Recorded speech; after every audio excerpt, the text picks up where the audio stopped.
This empty chair represents the addict who died today, not knowing recovery was possible.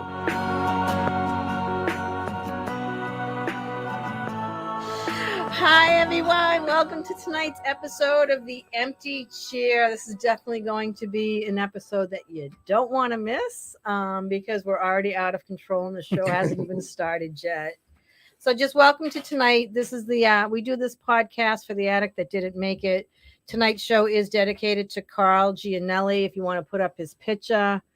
And this is Carl Gianelli. Go up a little. Back it up, Frank. Frankie, are you sober? Yeah, there you go. There you go. All right. Tell me a little bit about Carl. I know he was a good friend of yours. Yeah, Carl was he was very unique. I mean, like most addicts, you know, they're beautiful people. Most of them, you know, and he was a funny kid. I met Carl actually in jail in Billerica House of Correction, where we got in some trouble in there together, and we spent a lot of time in segregation together. Yes, we somehow, along with another inmate, managed to. That's how it usually goes. That's a my best friend. To smuggle drugs into us. Of course. Yeah, so me and Carl, we got some stories, and when I first got sober, I went down to Florida, and he was already down there. So we were together, and then, you know, I come back and he relapsed, and you know, like most addicts, we think, you know, we got one more in us, and he had already planned, you know, I'm gonna get high, and I'm gonna go back, and I got a bed, and yeah.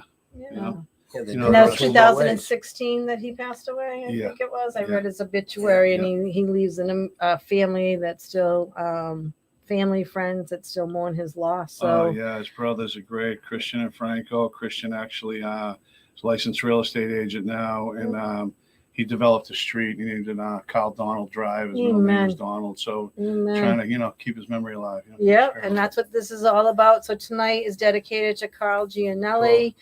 It's for the addict that didn't know recovery was possible. I want to say thank you to Officer Danny Sinclair out of Newburyport PD and the Essex County Outreach for tracking overdoses in the Essex County.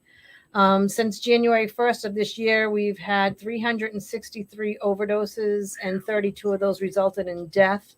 These numbers are the numbers that we responded to. We know many people overdose and carry Narcan, so we don't know the actual number, but this is the number that is reported into the police. So I just want to say thank you to our sponsors. You guys are going to see a banner at the end.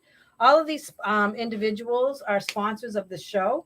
And what happens is we put the fund into an account. So if someone is getting out of detox and they need a scholarship for living, they contact us. We have a certain criteria. Right. And then if so, we get them in. So we love all our sponsors. Alternative Healthcare, which is Bob and Andrea Surratt.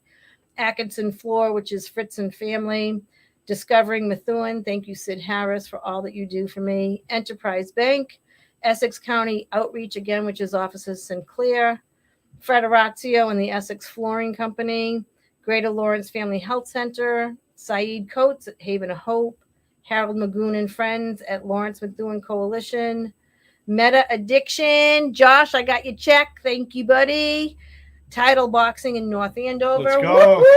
Right, Lauren. Daddy boy. Right, R&R Welding Fabrication. And as always, we thank Costa Broadcasting for allowing us to do this. And of course, the best producer in the world, which is Lou Blasi behind the scene. Thank you for your support, Lou. And thank you for always believing in our mission that recovery is possible. One of those sponsors may or may not have a lifetime restraining order against me. I love you already. Enterprise Bank. I can't even get a bank account. God help me. Where's Philly? So we have some events that I just like to let everyone know about because we do need to have fun while we're in recovery. I know October 21st to the 23rd, Massachusetts. There is I want to say SCYPAA. So is that the Young People Association?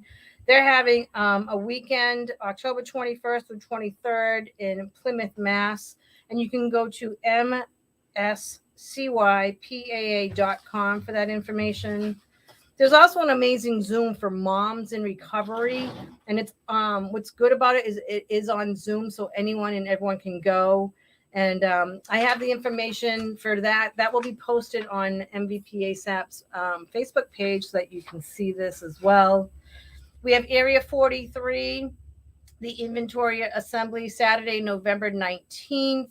That's being held at the American Legion Hall in Milford, New Hampshire. We have Gratitude Night, Sunday, November 13th at the Sahara Club in Portland. We have an Alkathon already being posted, so people can start getting ready for that. Cool. We also have Friendsgiving, November 12th. That's in Portland, Maine. We have a 40th anniversary in Keene, New Hampshire. We have a Halloween party in Portsmouth, New Hampshire, which is pretty awesome, and that's being Saturday, October 29th. And we have Soup and Service, October 15th, 9 to 4. And that is Bring Your Own Big Book. And there's going to be chowder, hearty I soup. thought she was going to say bring your own soup. Yeah, no. Right. That is an amazing beginners meeting that's on Zoom 7 days a week. And then Young Empowered Parents. We have some information on that, and that is out of Lawrence, Massachusetts. So those are things that will be posted. I believe they're already on MVP ASAP because we want you all to know. That was another man who we dedicated the show to. And then for local happenings, where did I just throw that? You can slide that down There's to mostly him. in New We have Hampshire. Circle of Hope, Right. and that's a family support group hosted by Phil and Fran Leahy at Methuen PD at 6:30 to 7. 6:30 to 8 on Monday evenings. There's always daily meetings at Ray of Light Recovery in Haverhill, Mass. We have Celebrate Recovery in both Lawrence and Haverhill. And for more information on that, you can reach out to Diana Teal at 603-489-7061. And that's all I really have for things. You will find all of these posted on MVP ASAP. And if you have something that you want us to post, if you are having an event, please reach out to me, get me a flyer, and we will advertise and market for you.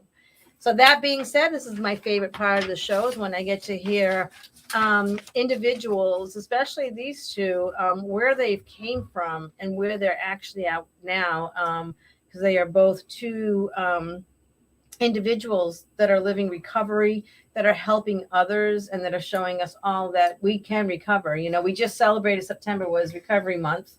Yeah. And prior to that, on August 31st was the overdose awareness, and we put up 2,290 flags at the police department for the state of Massachusetts Cool. of individuals lost. So I love that you guys are here. I can already tell you're batshit crazy, and Oh, I yeah. look forward to hearing your stories. So odds or evens, who's going?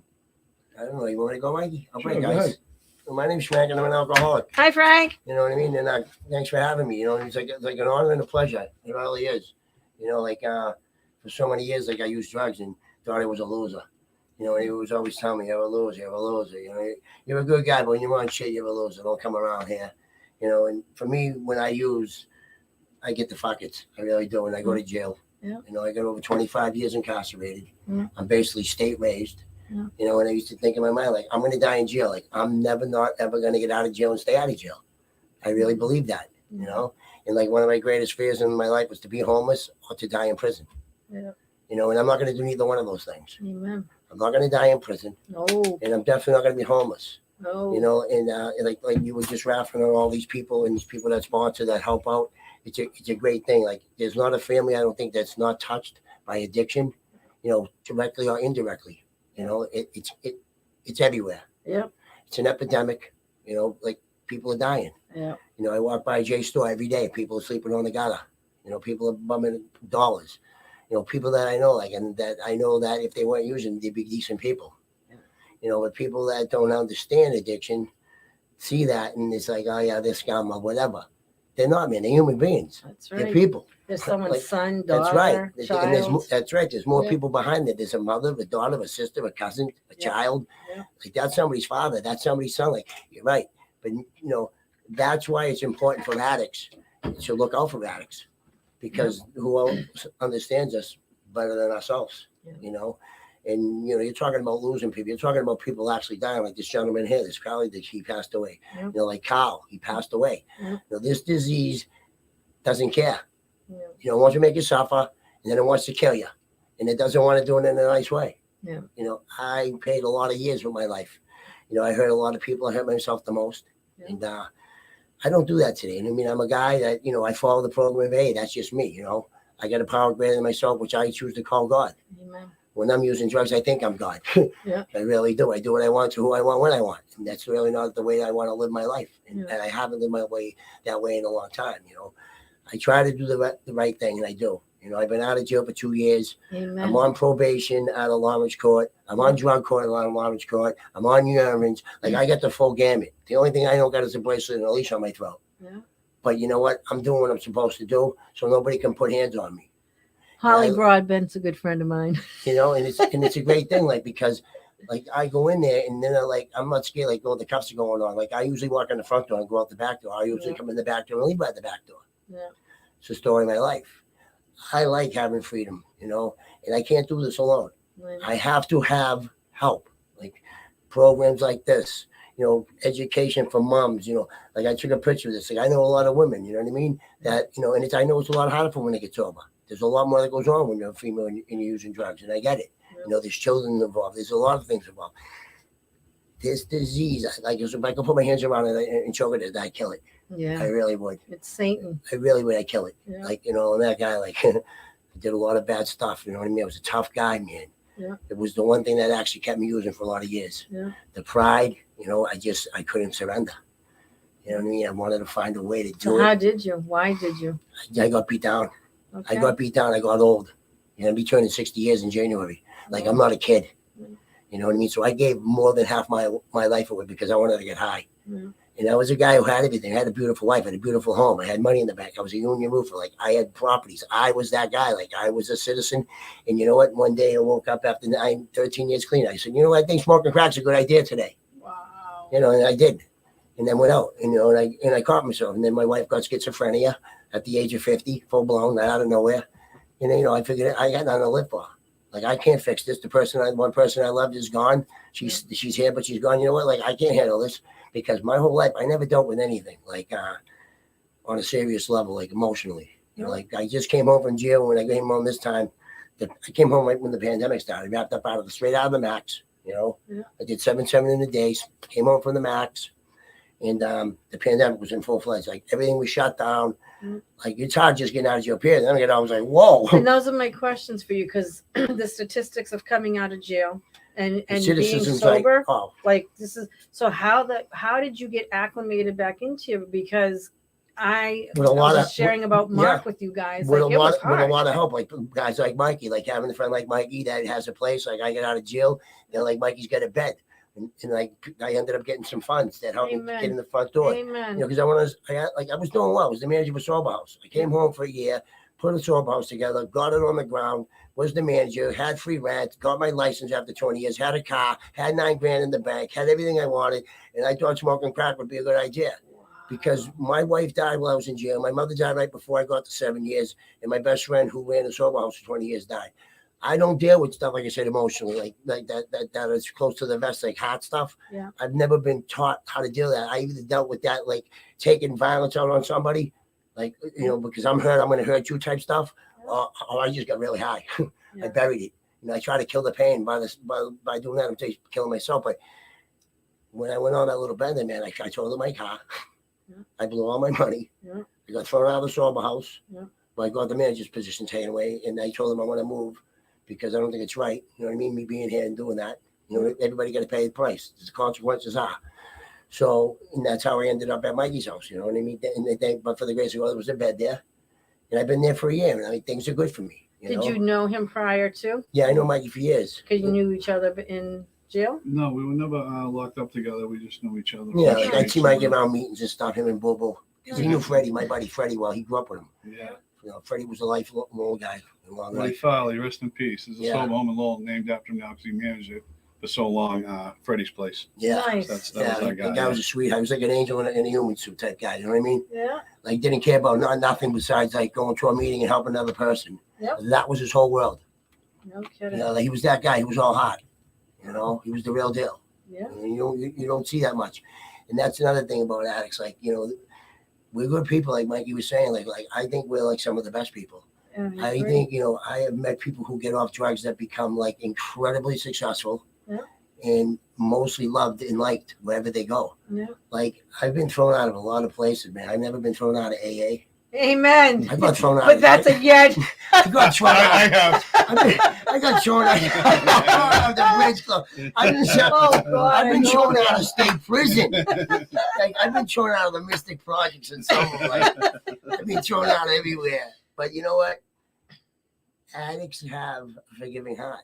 Amen. You know, and Biggest hearts ever. if I didn't have other addicts and I didn't have AA and places to go like the Bridge Club, you know, Carl's place, like these places who they're not judging me, man. Yeah. Like the whole world's looking at me in a certain eye, like, you know, he's a loser, he's a junkie, keep moving. Like that's not the case, man. I'm a sick person. Yeah. You know, another addict knows this. Yeah. Like I don't do that stuff on purpose. Like I don't go, I'm going to do this to hurt you. That's not my intention. It never was my intention. Yeah. You know, and today I can honestly say, like, I don't put my hands on people. Nice. Like I pray in the morning, I pray to God, don't let me pick nothing up of substance. Yep. Don't let me put my hands on anybody, and don't let these hands steal anything, because my hands have gotten me in trouble my whole life. Right. Yeah, they have. Absolutely. You know, my sick mind was running the show. Right. You know, and I'm not telling you I'm well because I'm batshit crazy. Yeah. We You know can what I mean? tell. But I'm not using today. I'm not using today, But, yeah. no matter what. Like I'm just Amen. not. Like, because I know that a drinking is right ain't gonna do for me anything that I can do for myself. Yeah. And if I can't do it alone, I could call Mikey, I could call Tom, I got friends. My whole phone is everybody in this phone is sober. Nice. There's not a drug dealer in this phone. Nice. I don't need a drug dealer's phone. No. That's another thing I'd say about Lil. Like I don't know where to go, what to do, because I never done anything with them from Somerville. Right. So I got away from where I'm from because, you know, I'm a criminal more than I'm an addict. I'm a money junkie. Yeah. I used to be addicted to money, vicious. Yeah. I chased the dollar more than I chased anything, and it always leads back to drugs. Yeah. So I got away from it because all my friends are into everything. Right. You know, they're all wise guys, half wise guys. They're doing everything. And if I was in Somerville, I know it always ends up. He's driving the caddy. He's got a vet. This guy's that. He's doing this. Hey, Frank, why don't you do this? Next thing you know, I'm in the mix. Yeah. I don't want no part of it. I just want to die on the streets. I want to die sober. Amen. You know, and I want to help myself and a couple people along the way. Awesome. That's all I'm really looking to do, man. Like, I'm not like anything special. I'm just a regular guy who, you know, wasted a lot of his life. Yeah. And I don't want to waste any more of it. Good for you. You know, my life is valuable each and every single day. Today, right now, in this moment, it is a very valuable moment. Right. Like, there's a lot of people that are listening to this, that are watching this, that maybe one person hears something that might save their life. Yeah. You know, I'll remember somebody else that they haven't thought about for a while, like this gentleman that passed away. Yeah. You know, like you keep these people alive because you know what? It matters. That's right. Because there's people right now that are thinking of that person, they're crying. Yeah. Because it breaks your heart. Absolutely. You know, and that's why I ended up relapsing when I came over the first year. I had those 3 debts and they kept coming up. Yep. I didn't know what to do, man. I really didn't know what to do. And then I ended up using them against my own will, and I was not happy about it. I was pissed. Yeah. I ended up punching a guy in the face in the sober house. I was the manager. Told me out the door, and he opened the door. I cracked him. Like, come on, man. Yeah. Like, I'm a full-grown man. I ain't supposed to do shit like that. Right. So I checked myself into the Leahy Clinic in Lawrence, Nice. CSS. Yeah, I went in there for 10 days. Yep. You know, and I found like I'm duly diagnosed. Like I get depression, I get anxiety. You know, one flew over the cuckoo's nest. You know what I mean? But, you know, if a guy like me who's sick as me and as crazy as me can stay sober, guess what? Anybody can. Amen. There it is. Did you guys hear that out there? Like, seriously. It's the truth, man. You know, just ask somebody for help, man, because somebody will help you. Stick your pride in your pocket, man, because you know when you're strung out and you're using, you got no problem asking somebody for $5. You'll beg them for a sawbuck to get off fee. So, you know, that's how dirty this disease is. You know what I mean? It'll make you do that when you're strung out, but when you're straight, you're like, I ain't asking that person for help to save my life. What are you, crazy?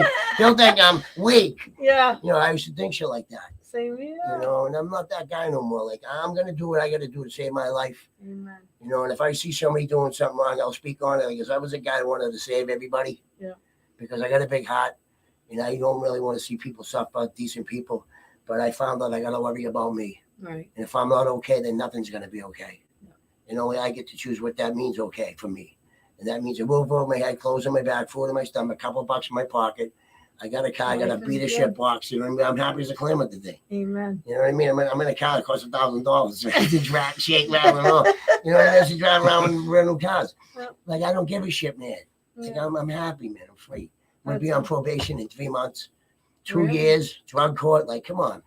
I'm coming to that graduation. It's a tough thing Yeah. to Yeah, do, I man. It really is tough. I know. But I got to say, those people are very fair. The judge over there, she's a real liberal. She's really nice. Yep. They understand it. They know. Yep. They know what they're doing over there. Yes, they do. You know, this thing is in every single nook and cranny of society. Yep.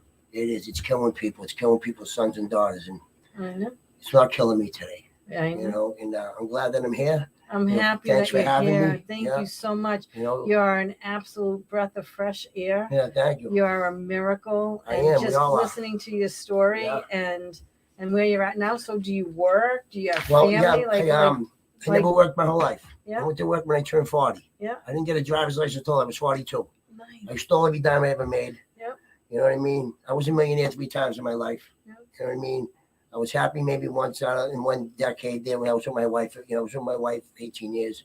God rest her soul. Yep. You know, she was the love of my life. I known her since I was a kid. Yep. I got a second chance with her. I had a daughter raised, and my daughter's grown. She's a surgical tech. She's in Florida, married, happy, no problems. Boom, bang. My job's done. Yep. So that's a really good thing for me. You know, it gives me strength. Yeah, it's great when you Yeah. you don't got to worry about having Yeah. a child out there. Yeah, Don't she like kill she me ain't calling too, me for yeah, this yeah. or that and problems. My husband slapping the shit out of me, any of that bullshit. I'm just like, you know, Fortunate, very, very fortunate. like that. You know, I'm not taking off floor. I'm gonna kill the guy.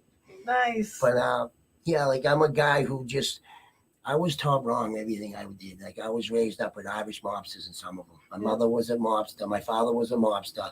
You know, the phone rang all day. They were taking action, selling drugs. You know, the whole 9 yards. Crooked cops, crooked card games in my house. Like I was taught, man, this is okay. Yeah. Back then, people made a living breaking the law. I was good at it until I started getting high. Yeah. Just like anything. Start getting high, Okay. guess what? You're gonna lose. You're gonna die. Wow. And if you're still breathing, I'm just walking dead. Yeah. I think the worst thing to be, honestly, for me would be if I had to go onto the bitter end every day and chase a 40 to get off feet. Yep. You know what I mean? Like, I'd rather Agreed. be dead. I really would. Like, I just agree. to get up and be like, Jesus, man, I gotta get, like, whoa. And that's when people overdose and die. Like I really, Because you if give you're- up. And if you're at that point, I really think God just takes you Yeah. home because He can't watch you suffer anymore. He Yeah, because really you just can't. you quit. Yep. You do. It breaks you down. Like I said, it makes you suffer, then it kills you. Yeah. It sucks you dry. Yeah. Absolutely. Yeah, people used to say, because I overdosed over 30 times, hospitalized. I was in a coma twice, Holy and people shit. would always, be like, "How can you fucking overdose and get out and do it again?" I used to just be like, "Cause I don't care if I live or die." I used to say, "I'm not that lucky. I'm not gonna die." Yeah, right. You know what I mean? I keep Okay. waking Can't you do keep that, waking right? up. Yeah, you know what I mean? Use, not me. Yeah, that was it much. with me. I just kept overdosing, and Wow. thank God. But at the end, I was, obviously it was, one time I overdosed, and I almost died. And when I woke up, I had me intubated. I pulled the tubes out and I left. And my girlfriend at the time pulled up in front of the emergency room doors, and I had the Johnny on. I got in. I'm saying, "Where's the dope?" She goes, "You left it in the glove box." I said, "Don't move." I popped the glove box open. She said, "What are you doing?" And I did it again, and she told me afterwards because I overdosed again, and she ran in the hospital and said, "My boyfriend overdosed." They said, "I know, he just signed out." She said, "No, again, he's right there hanging out of the car." And they ran out and they dragged me out, and then when I came to, they had a guard there, and I'm like, "Who are you? I gotta go." They're like, "No, you got sectioned. You're suicidal." I'm like, "I'm not suicidal." I'll never forget. The guy goes, "You could have fooled us." Yeah. Right? You got offended. Yeah, so You got I ended offended. up escaping from the hospital. It was a long thing, but afterwards, my girl at the time said, she goes, "Do you remember what happened?" I says, "No, I don't remember nothing." She goes, "You did it." You looked at me, and I said, "Your lips are blue." And she said, "You looked at me and smiled and said, 'My lips are always blue, baby.'" And I winked at her, and I just went face first. Oh And my she God. I said, "That would have been some great last words, though. Right? Right? My lips are always Oh blue, my baby." Put that on my toes. That's it, Before we jump into your full story, we're going to take a quick commercial break and we'll read all the comments. And again, if anyone wants to call in to talk to these guys, the number is 978-659-0072. I gotta go. We'll be right back Yeah. after this short Smurf, commercial let's break. go. Right? As you can tell, my name on social media is Beach.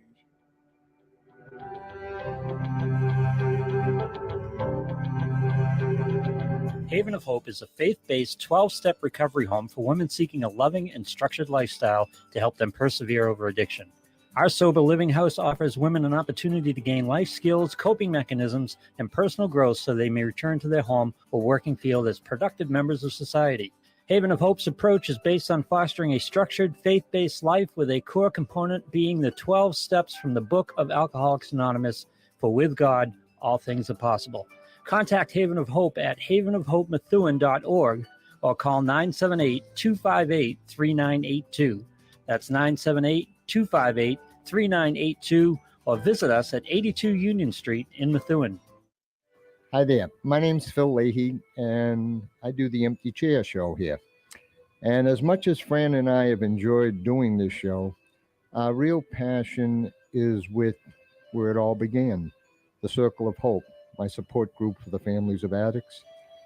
I learned a long time ago that dealing with an active addict is just too difficult. So we invite you to join our group, the Circle of Hope. Give me a call, 978-886-2949, and you'll see our banner on the show anyway. And give me a call, find out what it's all about. You know, if you don't think you're ready to sit into a group, Fran and I always invite people over to the house, and we sit down, have a one-on-one, and we talk about a plan you'll have to set up, how to deal with someone in active addiction, or just give you a chance to vent. So, I mean, if you or someone you know has dealing with someone in active addiction, reach out, give a call, take the first step. I promise you that it won't make it easier, but once you understand what it's all about, you'll be able to deal with it a little bit better. So again, 978-886-2949. Just ask for Phil. I'm always available 24/7. Thanks, and we'll see you on the Empty Chair. Bye-bye.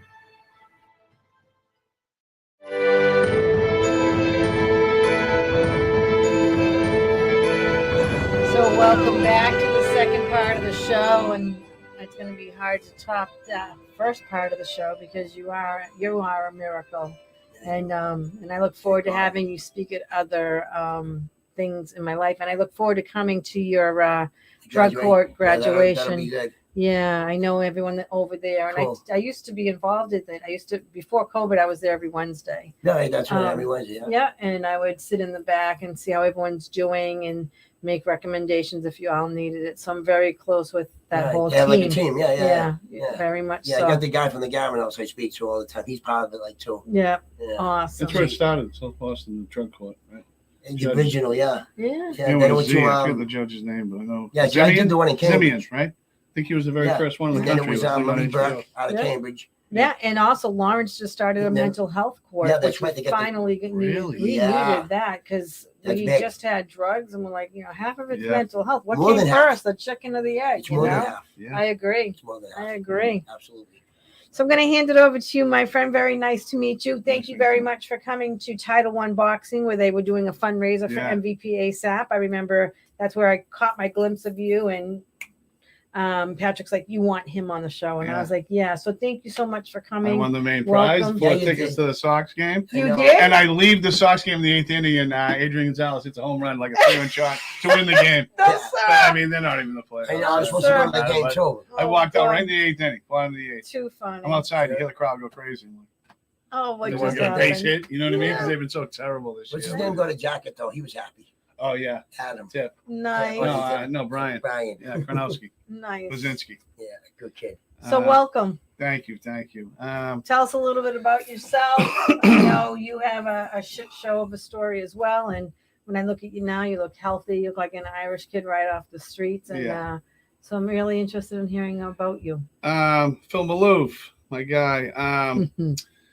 Geez, where do you start? I grew up Irish Catholic home, the whole thing, the latchkey kid. I didn't really have any supervision really at all.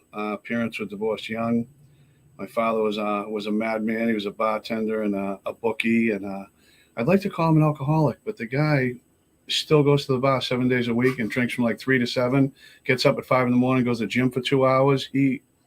never been arrested, never. So he's my idol. You know what I just say? Womanizer, you know, plain and simple. The guy's my idol. You know, I just wish I could do it. But when my parents went through a divorce when I was in maybe 3rd or 4th grade, and my mother, I don't know if you know, she put up with a lot with him. So when I started showing signs of that at 13 and 14, and then the police started coming to the house, and I got arrested. My first arrest was on the projects, and somebody told me this lady had drugs in her house, like Percocets and Valiums, and you know, we popped the door with the card and went in.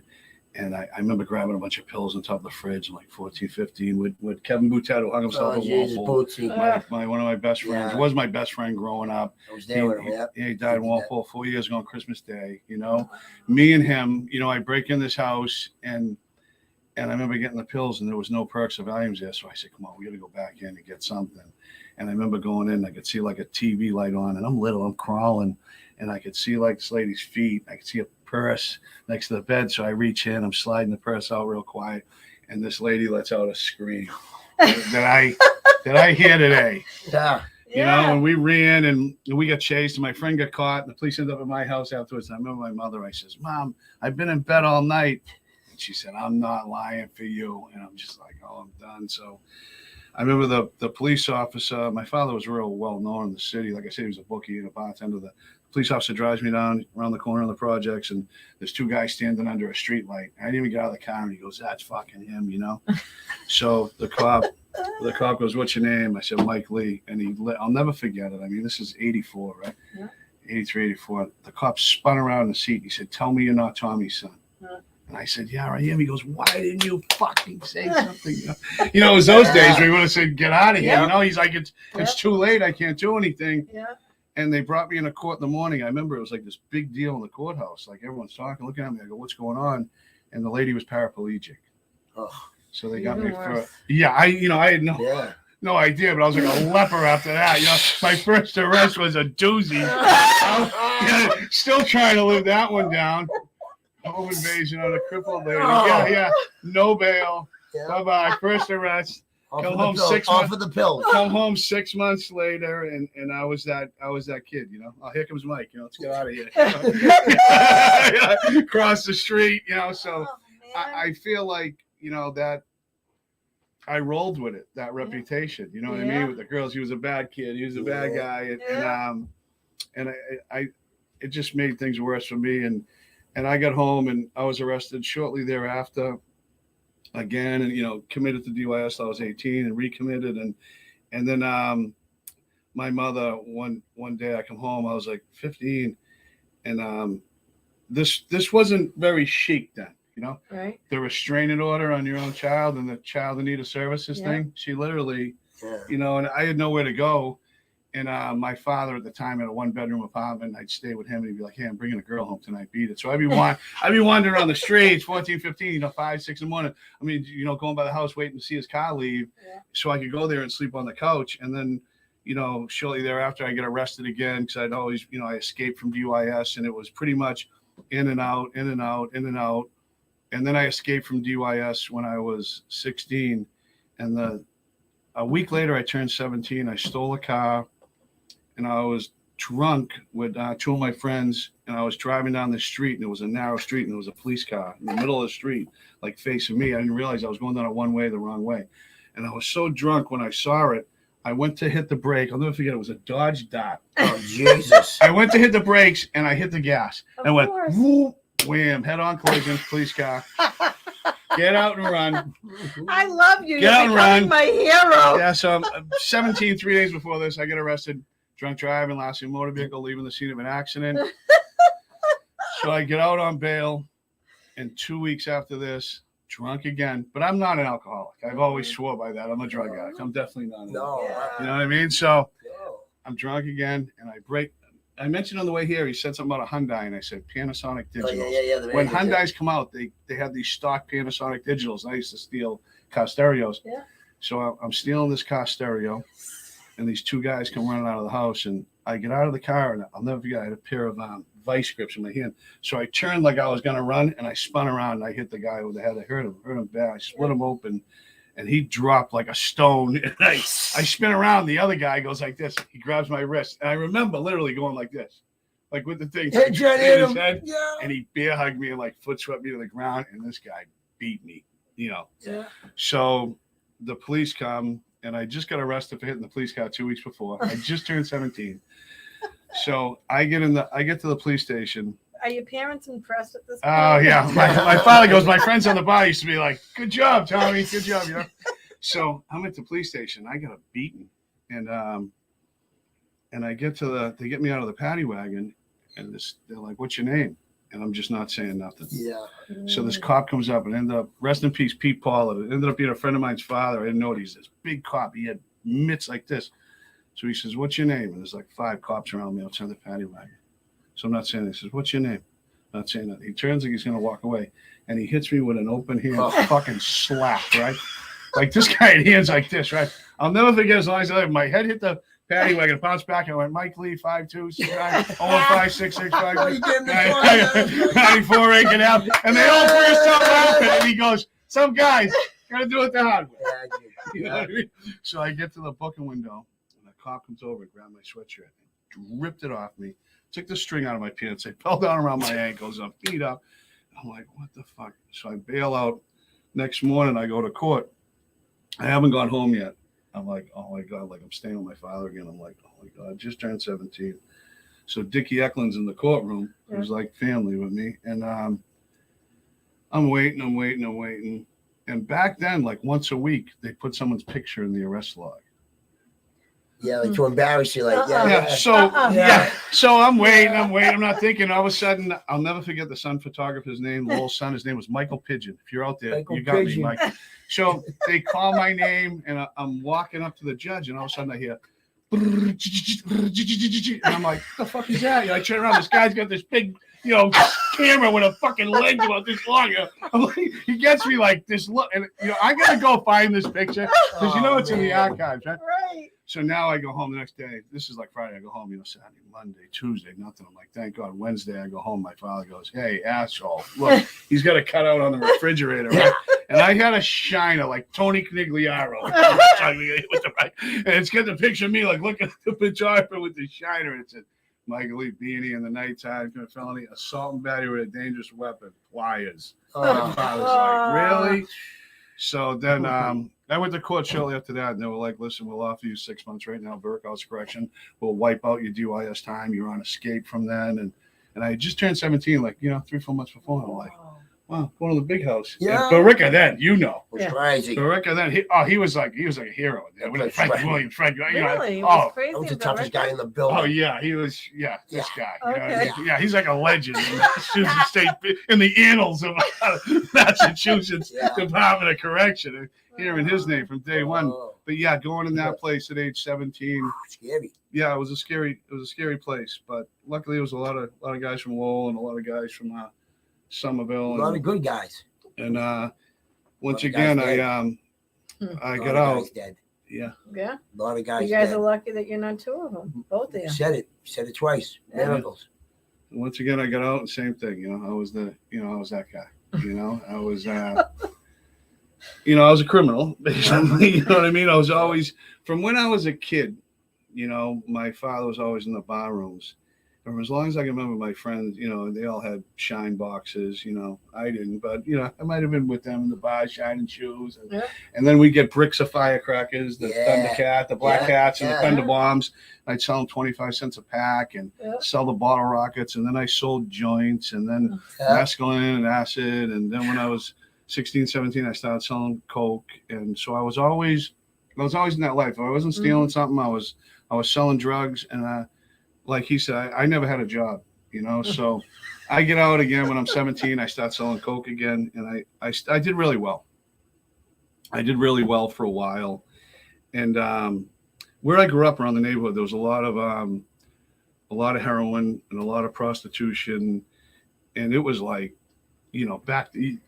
they wouldn't believe it today. It was like when you see the old Miami Vice, like that, the high heels and Dago Nylons up and down the street. There was, and I remember there was a pimp Red Dog, and and that he used to sit there and have the heroin, and he'd nod out and be like, I'm living in the fast life. And we were little kids, and we'd be like, yeah, we're living in the fast life. And we'd make fun of him.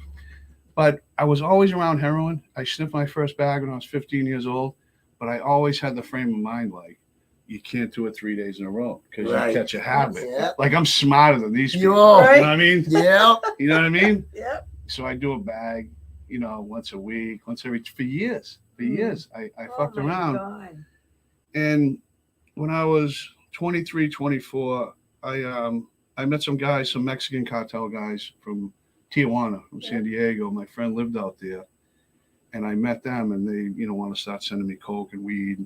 And I was like, I just kind of had them both. Then I started going with the weed. They were sending me a couple $100 a week.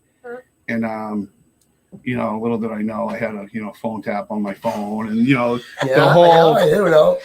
whole shabazzle, So when I was 24, I was living high on the hog, sniffing dope once a week, twice a week, making all this money. Yeah. And then, my father used to say to me, you walk in the bar. He was a bartender at the Gaelic. He'd say, you pull out a knot of cash and $100 in the bar and set up the whole bar. There's 20 people in there. He's like, there's fucking 8 cops. And he goes, you don't fucking work.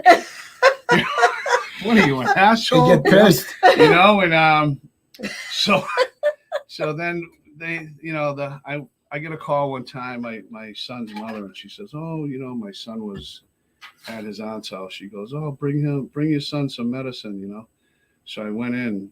I was with someone in the driveway. And 2 days before I left my house, and there was a helicopter. And I'm like, I was with 2 of my friends who are both dead now, Timmy King and Sean Nutter. One suicide, one overdose. And I left in the car, and I'm like, see that helicopter? It's following me. And at first I was kind of joking, and then I just started driving along the river.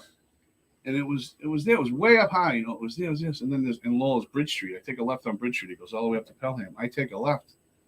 Yeah. And it's still there. And I'm saying, so I keep going up. I'm close to Pelham. There's these red brick apartments on the left. So I pull behind them real close. I get out of the car with them. I go, wait. And all of a sudden, there it is right above me. So now we're going like this. So I go see my friend. I go see my friend Greg Smith. So little did I know, there was DEA and state police watching him in the spot. He was my co-defendant in the case. I walk in, I go, hey, there's a helicopter following me. He's like, Mike, what are you doing, coke? You doing coke again? No, it's like the movie. I said, listen, I go, they follow me. I said, Leona. they follow me. I go, come here. So now Ray I go. Leona. Yeah, Trump all the coke he's all the way, right? Hey, so I go outside. I was in this place, Pub Dennis. It's not the animal. There's a market basket there now. Oh, help. So I go outside, and now there's a black truck across the parking lot with 2 guys in it facing the door. So I'm like, look, they're following me. He's like, Mike, you skitzing? You doing coke? So I go like this. I give the truck the 2 guys at the finger, and they're just sitting there looking at me. I'm like, dude, anybody else would say, what's your problem? Yeah, they would. Right. Why you give? So they're just sitting there. I go, here, take my car. He comes back 20 minutes later. I gave him my Notre Dame jacket, my Notre Dame hat to leave and get in the car. He comes back. He takes off the hat and jacket. He goes, I don't know what you did, but you're fucked. Yeah. I go, what'd you do? He goes, I took him to the Rotary in Drum Hill and drove around for 15 minutes. Yeah. So the cops knew I knew at that point. So now she calls me, bring your son the medicine. I bring it. And all of a sudden I'm with this guy. I go, drive my car, a brand new Lincoln Town car. I remember I bought it at the dealership cash. I'm going to shut the trunk. I had golf clubs. I'm throwing them in it. I'm slamming the trunk. It ain't shut. I'm slamming. The guy goes, hey, calm down. He wouldn't shut it. It's like, that's when they first come out, 95. I was like, look at this. Cash. So I get this guy, Rich Gauthier, who's dead, drugs. He's driving my Lincoln. And I'm like, there's been a helicopter following me for 2 days and this and that. And he's saying the same thing. You're skitzing. So I run in the house in the driveway. I give my son the medicine. And I hear, like 8 car doors. I'm like, fuck. And they come in the house like ninjas. My uncle, who's a union electrician for 30 years, they put a gun to his head. He's washing dishes. Like, where's Mike? He's in the house, right? Like, get on your knees. And I think he might have had a little mud in his shorts after that. Yeah. It was bad. So I get outside, and this big guy, Rich Gauthier, who's dead, they got him on his knees, and he's crying in the driveway on his knees, right? And they hustle me by him, and I'm like, I remember thinking, told you, motherfucker. They didn't want to listen. So they drag me, they throw me in the car, and I get arrested trafficking over 100 pounds of marijuana and conspiracy to traffic and all this stuff. And I get out on bail for that. And that's when the dope really kicked in. Yeah. I'm like, wow, I lost everything. They seized everything. Nobody wants to talk to me because I was always a hustler making money with everything. Right. Any person that they had what they call my phone a pen registered device and a phone tap. A pen registered device identifies any incoming numbers. Mhm. And then after I got arrested, even if like you called me, they identify you, they go to your house and they give you a paper saying you're an aggrieved person, which means you were identified over a wiretap. So I'm trying to call people and they're like, They're like, no way. yeah. So I still had some money, you know, floating around here and there. And for years, you know, I sniffed dope, you know, and I knew, you know, and shot dope. I knew that, you know, that was the one thing you can do. Yeah. Right. Yeah. You know what I mean? Like anything happens, a death, right? Yeah. Somebody died, Yeah. you know, and as I found out afterwards, it's temporary. That's You know, right. it makes it worse, is what it does. Yeah. But at the Yeah, time, it's onto it. Yeah. at the time, you know, you don't care, you know, and that's when I got really, really bad. And I reverted back to when I was a kid, stealing cars, Yeah. snatching purses. Like I was bad. I was a bad kid, obviously, you know. Robbing stores, Yeah, you regress. It's robbing crazy. banks. I mean, you name it. You name it. I did Anything it. is happening. You know, I woke up every day and I left and I was committing crimes, you know, every fucking day, you know what I mean? And that's when, you know, my life took a turn for the worse. So I ended up going to prison again, you know, a little while. And I got out and then I went through a cycle. I wrapped up out of Walpole State Prison in 99. And for the next 14, 15 years, I had about 10 of them back in prison and Billerica and all around. But I kept going through the same thing, right? Where I'm just going to drink beers. I get out. I'm just going to smoke weed. Yeah. And I'd be fine, you know. I'd be fine for a few months. Yeah. Then one night I'm drunk. Oh, I want to do some coke. Yeah. Then I do the coke. Oh, I need some landing gear. I got to come down. It's done. Yeah. You know what I mean? Yeah. And then every time I'd end up back on the shit, you know, and you know, the overdoses and You said you had 30 overdoses. yeah, over 30. That's insane. It is Yeah. insane. So Narcan saved your life 30 times? Yeah, over 30. I Tell remember one Tell time. the story about the guy in the gym with the Narcan. Remember the guy? Oh, yeah. Oh my God. So, That's a good story. but one time I That's really good. overdosed on a Monday and I woke up and my family's out there and they're like, you know what day it is? I'm like, yeah, Monday. They're like, no, actually it's almost midnight. It's Friday night. It's almost Saturday. Yeah. Like you've been out for 4 days. I'm like, Wow. and I remember at the time this girl with me's like, you're different. Like you're like slow. Like I was always real quick, you know, with the comebacks. I'm like, fuck you. Like, you know what I mean? She's like, no, I'm telling you, like you lost a step. You're slowing down, bro. Yeah. So what he was saying about the Narcan was I was in a gym one day and there was this real hardo who worked there, you know, like this Jew said he was a tough guy and thought he was, and there was like a firefighter there and I come out of the steam room and getting dressed and he's like, oh, you have to Narcan 3 more people and da-da-da, and then the other guy starts going, yeah, you got these assholes that you Narcan 3, 4, fucking 5 times, right? And da-da-da, right? And I go, hey, I'm one of them fucking assholes. How's that? And they were like, what? I go, I overdosed over 30 times. I go, what are you saying? After the first or second time, you shouldn't have Narcan me? You should have let me fucking die? All right. He goes, no, that's not what I'm saying. I said, no, that's exactly what you're fucking saying, motherfucker. Yeah. So afterwards, he come up to me. They were like, whoa. And he's like, hey, I'm sorry. I'm like, yeah. See you later. You know, I said, but you know what? Be careful who you talk around. You never know who the fuck. You never know who you're talking around. You know, you look at me. You know. Yeah, and you So, just you got know, it. don't think a fucking raging heroin addict who's Right. overdosed 30 times, but yeah. Doesn't so- matter, man. That's your job. Hopefully they're not around you next Yeah. time because So, they won't know Narcan you. yeah. So, Yeah, that's the guy. Yeah, leave him in the fucking gut. Yeah. So I've overdosed so many. I got so many overdose stories. It's ridiculous. But Yeah. the last time I got out was 2011, and I always used to say to myself, So Lindsay, stand up. I always used to say to myself when I grow, if I'm 40 years old and I am fucking shooting heroin again, and I'm fucking passing notes and fucking doing whatever I'm doing, right? I'm just going to go in that methadone because I always hated methadone. No. I said, I'm just going in with the white flag. just pull my teeth, give me the false teeth, give me the cane. Ease them down. You know, they all got the cane. The walk You know, is- right? I said, I was you here know, this morning, throwing somebody over yeah, here. the walk Sad. up. Just I give me a know. walker. Oh, it's Just sad. put me in a I know. wheelchair and just roll me up. You know, give me my Oh. dose. And so I went down the methadone clinic, and I got on the clinic, and I'll tell you, man, I'm still doing heroin every day. I'm selling heroin now, coke and heroin every day, speedballs every first thing in the morning. Now I start for some reason. I don't know where this came from.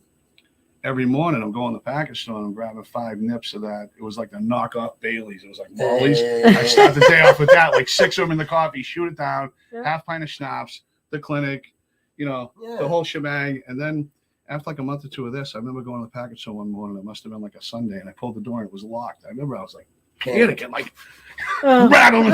Yeah. Then I stopped and go, how did I turn into an alcoholic on top of it? How did this happen? There's always It's like, one. it's like putting butter on the ass of a pig at this point. Like, I'm on everything but roller skates. Yeah, Just, let's do this too. So I'm on the clinic for 2 or 3 months, and I'm suicidal. I'm suicidal. I'm literally planning my death. I almost hung myself in my father's house. And I remember thinking afterwards, my father, the one guy who stuck by me through everything. That would have been great, right? Yeah. Come in like, you know, like Halloween, like that's why you hang it in the closet. Yeah. Yeah, here you go. Here's your gift. Yeah. For helping me out my whole life. So I remember thinking I'm gonna go across the street because every time I'd overdose, I'd wake up. Selfish. So I'm thinking there's like a canal, like a river near my house Yep. in the acre in Lowell. I'm like, I'm gonna sit on the wall, take a bunch of Xanax and dope, and do a blast. So when I OD, I had this all planned out. Yeah, you're following that little river. Fall, Yeah, fall, yeah. and I Yeah. drowned. There's Yeah. no coming back from that one, I don't think. You know. Yep. So I had it all planned out, and my friend Mickey Ward, who was a boxer, and they made the movie The Fighter about. He used to see me and say, "Mike, come down to Florida, man. My friend owns a rehab down there, and I can get you in." And it was always in the back of my mind. And 2013, 2012, maybe around December, his sister died, Cindy. And I remember I'd been on the clinic and I went to the wake and there was a million people there, mostly because of him and the family's well known. Everyone's there and he's in line. And I go up, I shake his hand. He goes, "Mike, are you ready?" And I go, no, I'm on the clinic. I'm great. And I remember him going, "No, but there's a line of people. I'm not, Yeah. to the sister's wake. I'm not bothering my problem." No, everything's great. Fast forward 2 months later, I'm calling him up saying, "Hey, listen." Amen. I go, "Mick, I'm ready to go." I says, "But they got to have methadone there. I'm on the clinic." And he sells me this bill of goods, right? Yeah. Oh, Mike, Oh, yeah, they you'll got get it. everything. The best there. Yeah, they got methadone.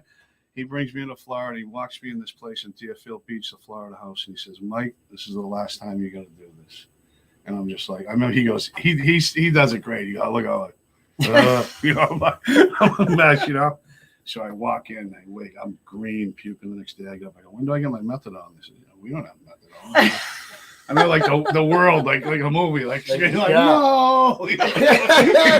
God help me. Yeah. So I immediately looking around, like, if I'm in Boston, I'm already calling, some girl. Yeah. "Hey, listen, I got thrown out. I'll be at North Yeah, Station, yeah, Orange Line." I'm like, "Where am I?" They're like, "Boca, Deerfield." I'm like, Not near Adams Street. don't know Not much near Adams about this Street. whole Boca Deerfield line. Oh, geez. But and I'll never forget, I'm counting my money. I got a 10 and 3 crumbled up ones. I'm like, I have $13. Yep. And I'm in Florida. I'm just hit. I'm hit, So after like 4 or 5 days, this place was like big money to go there. So you got these kids in there that were like sniffing blues, and their parents paid $50,000 to send them there, and they're on fucking Suboxone. They give you Suboxone there, but I couldn't take it because I had methadone in me. It's like getting hit with Narcan. So you get these kids taking Suboxone in my room, and they're nodding out. The ladies coming in doing vitals. "Yeah, I'm sick. I got the cold sweats," and I'm laying in bed like shivering with the blanket. Like if I had an ounce of energy, I'd Kill strangle. somebody. I'd strangle this kid with his shoelaces right now. Oh. So after 5 days, the head doctor comes in. He goes, "First off, there's all puke in the bed. You got to get up. We got to change those sheets. You got to get in the shower. You haven't eaten a meal. You haven't drank anything." Yeah, I'm like, "Yeah, like I'm kicking methadone, buddy. I don't know if you've seen it." Like I'm dying. Like, Yeah. like I'm So basically he dead. goes, I don't know if you realize it, but I'm in a detox. yeah. So I'm in the throes of withdrawal. Yeah, they They call it cold turkey. I've seen this movie a few times. It's usually in a prison cell. Hardcore. But so he goes, "All right, we're gonna put you on hydromed." I'm like, "What's hydromed?" I'm like, "You got my attention now." He goes, "It's like scissor." He goes, "It's like a liquid Vicodin. And I go, how much? He goes, 7.5 milligrams the first day, and I immediately thought a Vicodin ES. Yeah, They used to have the extra strength Vicodin and the 5 milligram, right? 75, yeah. One Vicodin ES is absolutely nothing, right? No, it's like but an at that moment, I'm like, Yeah. can I get that now? And we'll continue this conversation. What are you going to give me tomorrow? He's like, yeah, let's go get him something. So I remember they come in with a little cup, and I'm like mixing the water. I'm drinking it. My tongue's in the thing. I'm swirling it around, and they're all around like watching me like this. They've never seen anything like this in their life. They don't get it. So Oh, Jesus. I took that, and they took me across the street to the rehab a few days later, and I remember they said you can have $50 sent here a week, and there was like a little store that sold like sandwiches and Pepsis and Snickers and cigarettes, and I smoke Camel non-filters. I'm Yeah, smoking. like the kid. So I'm like, I got to call up my father, had money sent here, and the guy working there goes, hey, Mike, I've never seen this, but I don't know, Mickey knows the owner. They're just putting $50 on your card every week the whole time you're here. He goes, you got the gold card, right? Yeah. So I was like, nice, So now I'm sitting there, I'm smoking a Camel non-filter, and there's a line on Thursday outside the thing, and I'm saying to my roommate, hey, why's the line outside the store? He goes, today's the day they reboot the cards. I said, so? And he goes, cigarettes. And all of a sudden, my mind, I'm craving like Snickers bars and sweets and all kinds. Pepsis. I'm like, I'm ready to go get, steak and cheese and a little subs this place, right? And my mind started doing the math with the cigarettes. And I looked at the guy, I took a drag, I go, well, that's a wrap. He goes, what? I go, just kick cigarettes. So he goes, yeah, I know. I haven't had one since. Amen. See you later. Amen, he's Wait, right. Fuck out of here. Yeah, for real. Hardest thing to do. I'm Yeah. still smoking them now. Yeah. I just hit my 25th year without Not a cigarette. smoking? Really? And I'll have 35 I've years smoked these over things. Oh. on Saturday. Really? Yeah. I will never Congratulations. quit. I love smoking. And me too. I love smoking. It was harder than everything else. It is. It's the hardest Yeah. drug. But you know what? When you kick him like dope in the clinic, it tastes like licking an ashtray It anyway. is. Like Disgusting. so, I mean, Yeah, you're right. It's nasty. at the time it really wasn't. It's like when I was on the Wellbutrin. I mean, I'd like Oh to. God, I'd like you're to lucky pump you it didn't up. commit suicide on that That shit. stuff had me I know. dreaming crazy, Well, but you can't smoke on them. Wellington Yeah. Station. Yeah, they're crazy. So, They snip them in the can. They snip them. so, Ugh. long story short, I'm Oh, in God. the rehab, and all of a sudden this lady calls me out. My counselor. We only got a few minutes, right? Yeah. So That's all right. my counselor calls me out. She goes, "You have a phone call." So I've been there like a month. I'll never forget. It was like May 2nd. It was around the day of the marathon bomb, or whatever that was. It was that day. Yeah. So I get on. My father's on the phone. I answer the phone. I go, "Yeah." He goes, "The feds come to the house today." I go, "Really?" He goes, "Yeah." He goes, "Bank robbery task force." So she's across the desk from me. I'm like, "Oh, all right." So yeah, how'd that go? And he's like, "Well, they had a picture of a couple of bank robberies, and they're asking me if I ever saw you wear these clothes." And he goes, "I told them to leave." And he goes, "Then they told me there was a reward." And then I told them to get out of my house. So I'm like, "Love you, Dad. All right, bye." So I hang up. Little did I know, she screened everything. Like she talked to him first. I got to know what you're talking about. Yeah. So she's like, "How's everything?" I'm like, "Oh, it was great." Played She it right off. goes, But "Really?" she knew. She goes, "Really?" I go, "Yeah." Yeah. She goes, "So that's normal?" That's normal. I go, "What?" She goes, "Federal agents questioning me about bank robberies?" I go, "Well, it's not normal, but not a big shock." No. Not a big shock either, So, Out of the world. so I remember going to group for the next couple of weeks. I'm just sitting in group every time, like they're gonna come at 4 a.m. when I'm sleeping. Like people are gonna be like, Yeah. Where's Mike? Where's that guy from Oh, yeah. Boston? From Yeah. Lowell. I always said Lowell. Yeah, Anyway, Boston for the Mike. record, but you're in Celtics jackets and red. So Yeah. you're from Boston. So And the feds. I completed, and I'm calling for a plane ticket home. All of a sudden, they said, "Mike, you got to visit." No one's coming to see me. I know it's Mickey. Yeah. It's like, "What are you doing?" Yeah. "What do you mean? I'm done." He goes, "What are you doing? You going back to Boo Boo's house?" I'm like, "Oh, it's an option. I know where to go." He's like, Yeah. "Mike, you're not going anywhere." He's like, "I'm gonna help you get in a sober house, and you leave here, and you're gonna stay down here for a little while." Good. Amen. So I did, and the first day I went to the sober house, and this is a true story. As true as you get, they put me in a van, like 5 people that were like in the sober house. They were bringing someone to an appointment. It's not. So they open up the sliding door, and I'm looking the other way, and all of a sudden I feel something like push my head. It was like a piece of metal, and I remember I just kind of went limp. I just went like that, That was a gun. and it was a kid putting like a 10-speed bike in, and it was Yeah. the brake handle. It had a big Oh, ball. And it Jesus. went like that. And he goes, "Oh, I'm sorry. Excuse me." I'm like, "Oh, yeah.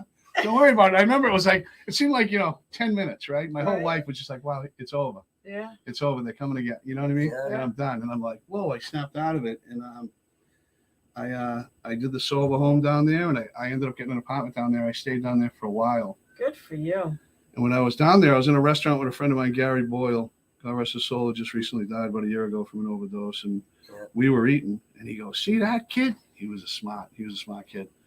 He goes, "That's what you need right there." And there was like these Guatemalans with a power washer around a dumpster by a restaurant. He goes, "That's a business you want, kid. All you need is a fucking $150 power washer from Home Depot, a pump sprayer, a gallon of bleach, and some water, and a hose, kid." And that was your first job. So when he came back, I said, "Fuck this." I started a little power washing business. Yep. I'm just looking to make a day's pay. And then a month after I got back, we got hit with all the snow. That 2015. Yep. We got hit with all that snow, and I had a little Chevy S10 with a ladder, and a guy goes, "Do you shovel roofs?" I said, "Yeah." Yes, of course I do. My daughter, who I just won custody of, goes, "You don't shovel roofs." I go, "Jordan, if someone ever asks you can do a job, you say, yeah." And he goes, "How much to do that one?" And I was like, $600. And I went and grabbed 2 kids and said, "I'll give you 150 each to shovel this roof." And I'm in the truck, sipping a coffee like I do now, and they're up doing the work. And the guy comes out and says, "Can you do mine? Can you do mine? Can you do my neighbors? Can you do this?" And a month later, I'm at my house, at my father's house, and it was $36,000. Nice. Amen.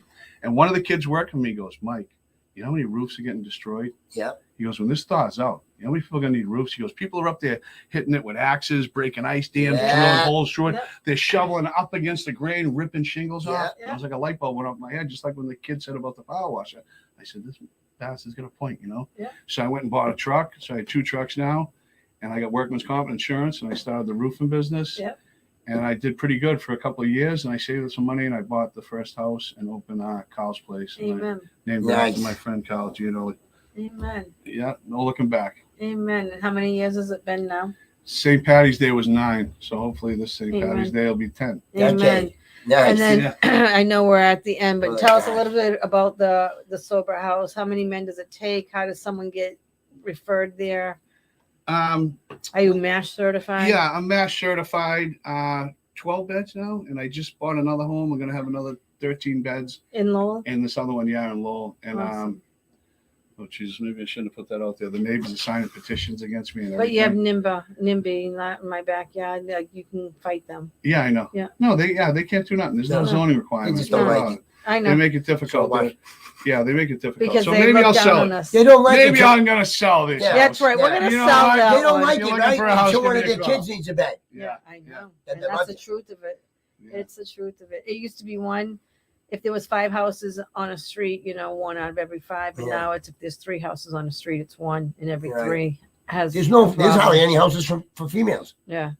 Well, there's one in Methuen called the Haven of Hope, which I opened. Right. Really? Yeah. Yeah. So Gary go. Huffnagel was the owner, and they had Huffnagel. me go in to do their program director. So that's a So 21. tough, so much harder. Oh yeah. I tell people, guys come Easy. into a sober house, right? Right. Oh, their painters, their landscapers, Yeah, they money. their everybody fucking likes laborers, to their get on their feet. framers, Yeah. their Yeah. roofers, They're there 3 days. They're making 150, 200 a day cash. Yeah. Girls, Come on their feet. difficult. So Yeah, much yeah. harder. So much harder for women. I It agree. is. I So much agree. harder for women. But there isn't a lot of places. There really isn't. Yeah. Like Lowell's got what? That Megan's place? Yeah. Megan's Where they place get the is Sheen house awesome. in Yeah. Tewksbury. Like, Sheen there's not a has- lot like. Right. I There know. really I know. isn't. But there's also, I think, the percentage for men versus women that are using. Right. You guys are higher than we Yeah. are, for sure. Yeah, we're a lot stupider, huh? So listen, we got to end it here with tonight.